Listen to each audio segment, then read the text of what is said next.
Hi, welcome back to my YouTube channel. My name is Nidhi और इस video में हम लोग यूपीएससी सीएससी 2021 के बारे में बात करेंगे। बट स्टार्ट करने से पहले आई जस्ट वांट टू से कि मुझे नहीं पता आप लोग मेरे सारे वीडियोस देखते हैं या नहीं देखते हैं, क्योंकि बहुत सारे लोगों के क्योंकि जो लोग देखते हैं ना उनके मन में इतने सारे डाउट आएंगे ही नहीं मेरे को लेके कि मैं क्या कर रही हूँ क्या नहीं कर रही हूँ। ठीक है। और जो लोग नहीं देखते हैं तो ऑब्वियसली उनके मन में डाउट आएंगे कि आप प्री दे रहे हो 2021 का या नहीं दे रहे हो, ये सारे क्वेश्चंस जो रहते हैं। तो ये मैंने आपको मतलब ऑलमोस्ट मैंने 2-3 वीडियो में तो बोला ही होगा कि मैं प्री दे रही हूँ या नहीं दे रही हूँ। ओके, तो चलिए ये सारे क्वेश्चंस को छोड़िए, अब हम अपने वीडियो पे आते हैं। हमें क्या डिस्कस करना है यूपीएससी सीएससी 2021 प्री में कुछ चीजें इंपॉर्टेंट जो हैं उनके बारे में हम लोग यहाँ पे बात करेंगे। जैसे कि अपन सब जानते हैं, हम लोग मेहनत 1 साल लगा, ये मतलब सालों सालों की मेहनत होती है यूपीएससी में। 1 साल 2 साल, कोई कोई 3-3 साल से मैं कर रहा है तैयारी। बट जो इनिशियल डेज है ना आपके, ये बहुत ज्यादा जरूरी होते हैं। यही जो आपके इनिशियल डेज है ना, यही डिसाइड कर देंगे कि आप एग्जाम को क्लियर करेंगे या नहीं करेंगे। क्योंकि यहाँ पे आपको अपने माइंड पे कंट्रोल करना बहुत जरूरी है, बहुत ज्यादा। ओके, कौन क्या कर रहा है क्या नहीं कर रहा है इस सबको भूल जाइए, छोड़ दीजिए। आपके एग्जाम में, आपके मॉक में कितने मार्क्स आए हैं उससे बहुत ज्यादा मतलब डिप्रेशन फील कर रहे हैं, ये सारी चीजें देखिए। मॉक में कम मार्क्स आ रहे हैं ना, एक्चुअल पेपर तो आपको नहीं पता है ना अभी। आपने जो पढ़ा है उस पर रिलाय रहिए, उसी को रिवीजन करिए। और कुछ आपने तैयारी करते टाइम कुछ नोट्स वगैरह तो बनाए ही होंगे, कुछ पॉइंट्स, कुछ चीजें जो आपको लगी हो कि ये मैं एंड टाइम पे पढ़ूंगी, क्योंकि पढ़ूंगा या पढ़ूंगी क्योंकि मुझे इसमें मैं वीक हूं, या तो उन्हीं चीजों को आप रिवीजन करिए। बाकी अगर कोई आपको बोलता है कि नहीं इस चीज से ज्यादा क्वेश्चंस आते हैं, इससे कम आते हैं, तो ये आपको नहीं करना है। आपके जो सिलेबस है, जो भी चीजें, आपको कंप्लीटली उसी पे रिलाय रहना है। क्योंकि यूपीएससी एक ऐसा एग्जाम है, वहां आपके जो टॉपर्स भी होते हैं ना, उनको भी 100% क्वेश्चन पेपर नहीं आता है। यस, नहीं आता है। मान लीजिए इनको मतलब आप टॉपर को भी ना अगर आप क्वेश्चन पेपर दे देंगे तो उनको 40-50 क्वेश्चन ऐसे होंगे जो उनको आते होंगे। बाकी जो क्वेश्चन है उसमें वो अपनी स्मार्ट स्ट्रेटेजी को यूज करते हैं, अपने माइंड को जितना हो सके उसको शांत रखते हैं, वहां पे घबराते नहीं है। ये सारी चीजें होती हैं जिससे वो अपने एग्जाम को क्लियर कर पाते हैं।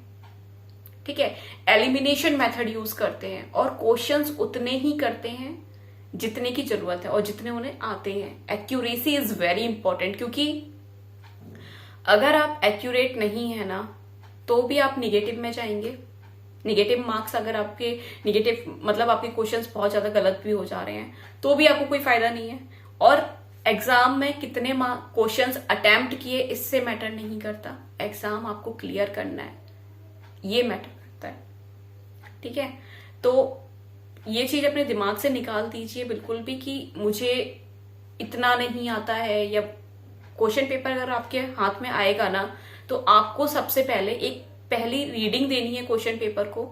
आपको 5 या 10 मिनट में सिर्फ सारे क्वेश्चंस को देखना है कि क्वेश्चन कैसे क्या आ रहे हैं।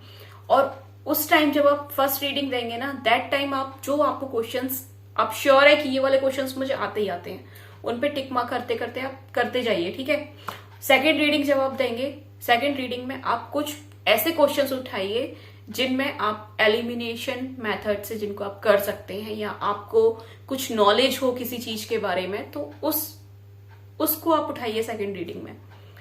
और थर्ड रीडिंग में अगेन आप जो आपकी थर्ड रीडिंग रहेगी उसमें आपके क्वेश्चंस जो रह गए हैं उनको करने की कोशिश करिएगा।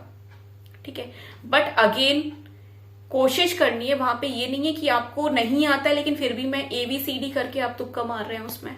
That thing is really worst, क्योंकि निगेटिव मार्किंग है और आपका मतलब कोई मतलब ही नहीं है। अगर आप 90 क्वेश्चंस भी कर लेते हैं ना, उसमें से अगर 25, 26 या 30 क्वेश्चन अगर निगेटिव चले जाते हैं तो आप क्या मतलब है ऐसे इतने क्वेश्चंस करने का भी। ठीक है, तो जहां तक हो सके माइंड को शांत रखिए और एक्यूरेसी मेंटेन रखिए। एलिमिनेटिंग जो मेथड है उसको स्मार्टली यूज करिए, अपनी नॉलेज को स्मार्टली यूज करिए वहां पे, क्योंकि आपका जो फैक्चुअल बेसिस पे जो होता है ना, ये एग्जाम जो फैक्चुअल नॉलेज जो होती है ना, वो इतनी ज्यादा आपकी नहीं देखी जाती, वहां आपका कॉन्फिडेंस देखा जाता है। ठीक है, तो आपके अंदर इतना कॉन्फिडेंस होना चाहिए कि मैं ये जो क्वेश्चन कर रहा हूं ना, ये सही है या मुझे ये आता है। ओके, और बाकी सीसेट की अगर बात करें तो 2020 की जो कॉपीज हैं, मैंने वो कॉपीज डाउनलोड की है, मैं उसको अपने दूसरे वीडियोस में आपको दिखाऊंगी कैसे जो मार्क्स आए हैं ना, मतलब बच्चों ने जीएस में इतना अच्छा स्कोर किया है, उसके बाद भी उनका एग्जाम, उनका क्वेश्चन पेपर ही चेक नहीं हुआ है। ठीक है, एग्जाम उनका क्वालिफाई ही नहीं हुए हैं वो, क्योंकि उनका सीसेट ही क्लियर ही नहीं था वहां पे। किसी किसी का सीसेट तो मतलब ये समझ लीजिए जीएस में किसी किसी के तो 120 तक भी मार्क्स हैं, 110 तक, और कट ऑफ कितनी 92 है। तो सोचिए उस बच्चे में कितनी नॉलेज होगी तो वह यही चीज है कि कुछ चीजें हैं जो बहुत इंपॉर्टेंट है।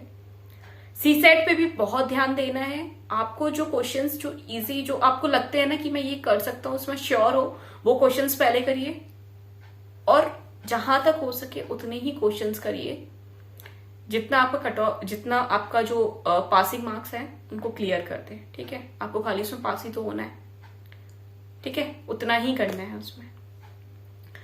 बाकी इसके अलावा लास्ट मोमेंट में हमें पढ़ना क्या है, तो पढ़ने का यही है कि आप जहां तक हो सके अपना रिवीजन करिए। आपने जो आपने जो प्रिपरेशन की है, इस प्रिपरेशन के दौरान आपने अपने कुछ नोट्स तो बनाए होंगे। कोई चीज जो आपको लगी हो कि मैं इस चीज को बार बार भूल जा रही हूं या भूल जा रहा हूं, तो मैं इसे एंड मोमेंट में आके पढ़ लूंगा। तो यही जो चीजें हैं ना, ये जो छोटी छोटी चीजें भी ना बहुत इंपॉर्टेंट रोल प्ले करती हैं एग्जाम में। नींद पूरी लीजिए, खाना प्रॉपर खाइए, ठीक है, टाइम से खाइए।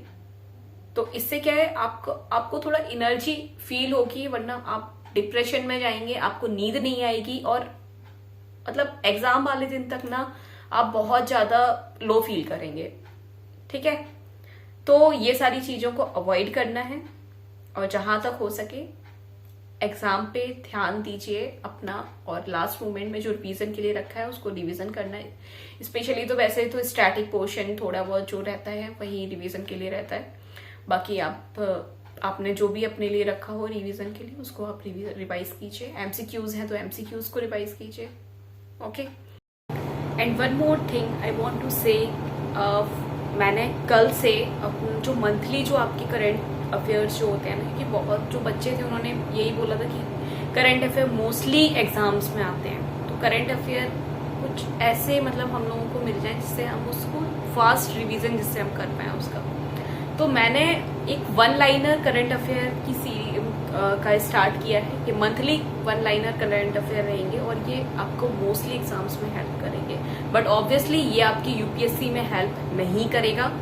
पीसीएस हो गया, यूपी पीसीएस हो गया, आपका एपीएफसी हो गया, और भी जो भी एसएससी हो गए, ये बैंकिंग, ये सारे जो एग्जाम्स हैं इन सब में हेल्प करेगा। और आपको कुछ नहीं करना है, आपको वहां से उस वीडियो पे क्लिक करना है, 2x पे करके कान में लगाना है, उसको सुनना है ध्यान से, बस उससे आपका रिवीजन होगा।